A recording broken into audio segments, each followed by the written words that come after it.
I want to start with axillary skeleton, and that means spine, right? That's head to the butt. So let's start there. Who has a low back issue? Ache. Who wakes up stiff in the morning in the low back? What the hell? I got 50 pull-ups. Why am I stiff? You cannot take a piece of the body out of context and not know that what happens downstream or what happens upstream doesn't affect the thing you're talking about. If you have really, really tight hips, you know who I'm talking about, men particularly in here, right?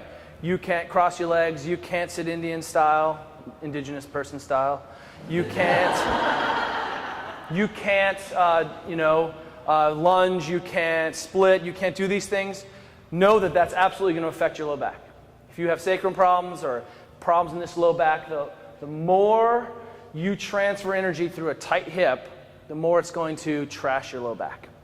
And you think we generate any force with these long levers? Yeah, in CrossFit, you bet we do.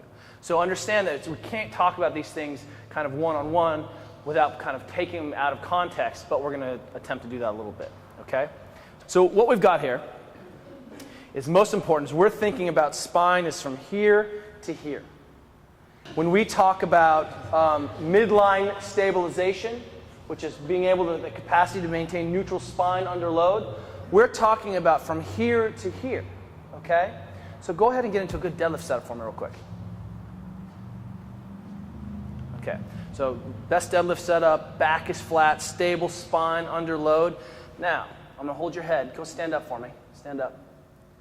Is her spine in line? Negative. What's happened? She's broken at the cervical spine, right? And now she's no longer maintaining that midline stabilization concept. Is that okay? Yeah, if she needs to see where the hell she's going to land for a snatch, for a clean, she's got to look up a little bit, right? But understanding our premise, we have best fit, best capacity to generate the most force, and deviation from that does what? Sets me up for potential dysfunction, sets me up for less force production. So when you go to pick up a heavy rock, is your spine going to be real rounded? Are your shoulders going to be in it? Yeah, a little bit. You can't lift a 400-pound rock like this and not be in a kind of less than ideal position. That's okay, as long as you have the functional tolerance to be in those positions and be able to buffer that, right? Shoulders are forward. Anyone you know do any good lifting like this? Negative, right?